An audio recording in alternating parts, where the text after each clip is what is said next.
Assalamualaikum warahmatullahi wabarakatuh. Halo teman-teman semua, kembali lagi kita ke tutorial berseri penulisan research paper berbasis metode scaffold ya. Nah, kali ini kita masuk ke section yang paling akhir ya, bagian terakhir yaitu result, discussion, dan conclusion.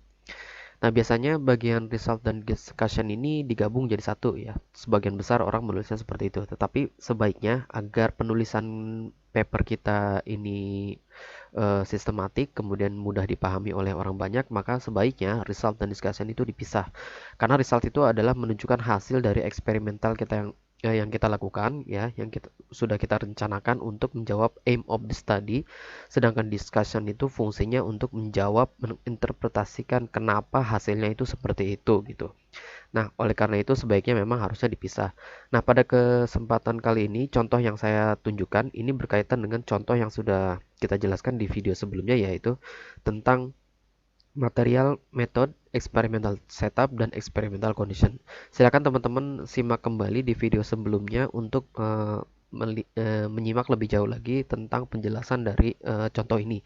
Jadi secara eh, gampangnya adalah ada seseorang yang ingin bergerak dari titik A ke titik B ya dengan cepat dan murah. Ingat, kita harus garis bawahi di sini adalah lebih cepat dan lebih murah. Nah, di sini metode yang dipropos adalah dengan menggunakan transportasi baru ya, mengembangkan sebuah transportasi baru yaitu yang disebut dengan sepeda. Nah, di bagian results ya, itu harus konsisten sesuai dengan apa yang sudah kita rencanakan ya, research planningnya di bagian experimental condition. Jadi sebagai contoh di sini kita membahas berkenaan dengan rute mana yang dilewati, maka bagian resultnya itu harus menunjukkan jarak yang ditempuh ya. Jadi kalau misalkan rute A, rute B, rute C itu jaraknya itu bagaimana. Nah, ini kita bandingkan. Kita evaluasi perbandingannya, komparasi seberapa jauh, seberapa dekat, ini boleh di bagian result ya. Nah, kemudian di bagian yang kedua adalah tentang waktu tempuhnya. Nanti kita sampaikan berapa lama dari titik A ke titik B melalui rute A, B, C, dan seterusnya. Kemudian kita analisis tentang biaya apa yang dikeluarkan. Nah, di sini nanti kita tunjukkan kalau misalkan kita perlu bensinnya perlu berapa banyak biayanya. Kemudian kalau perlu parkir, biaya parkirnya itu bagaimana. Kemudian analisis yang terakhir adalah berkenaan dengan capek. Nah, di sini nanti kita bisa hitung apakah capek ini dievaluasi dengan berapa banyaknya air minum yang kita minum, ataukah berapa banyaknya keringat yang kita keluarkan dan sebagainya, yaitu sebagai contoh lah ya. Nah, di sini kita tidak menjawab kenapa jarak A, B, C ini lebih dekat atau lebih jauh.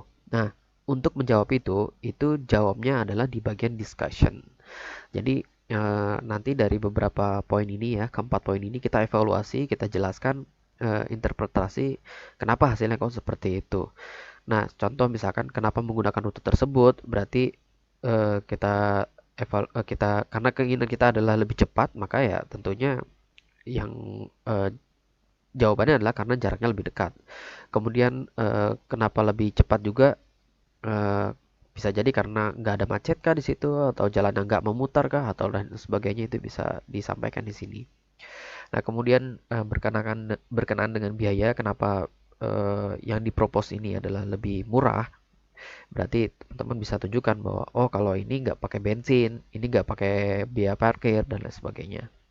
Nah, kemudian kenapa naik sepeda bisa lebih capek gitu kan?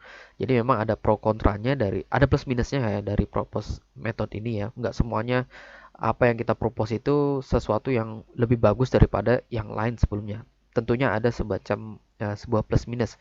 Oleh karena itu kita perlu bijaksana juga menyampaikan di dalam bagian diskusi, tidak hanya plusnya tapi juga minusnya disampaikan.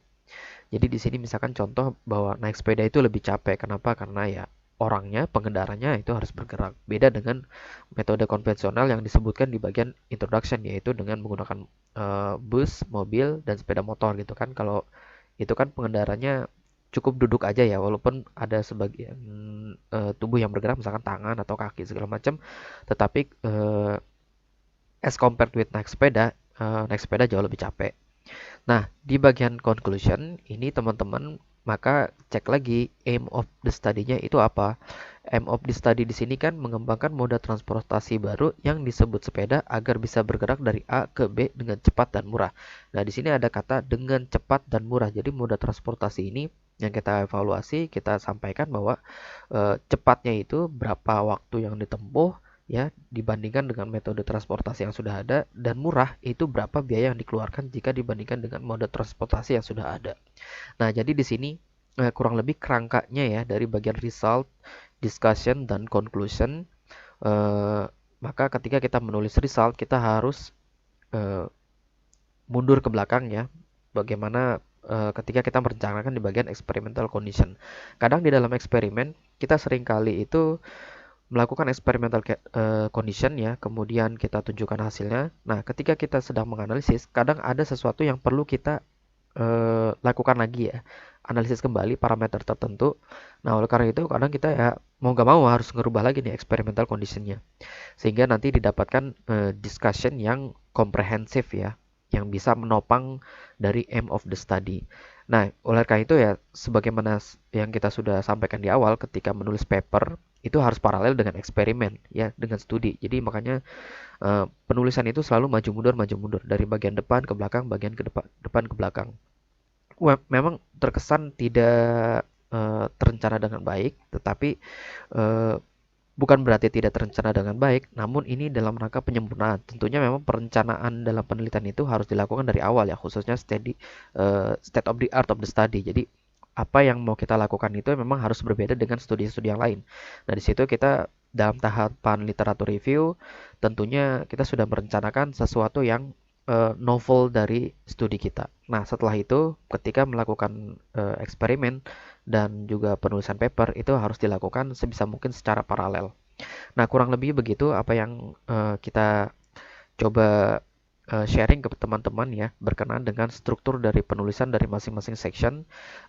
Ke depan kalau misalkan teman-teman mau lebih paham lagi, nanti kita akan sampaikan beberapa contoh-contoh yang lebih mudah untuk dipahami sehingga memudahkan teman-teman melakukan penulisan.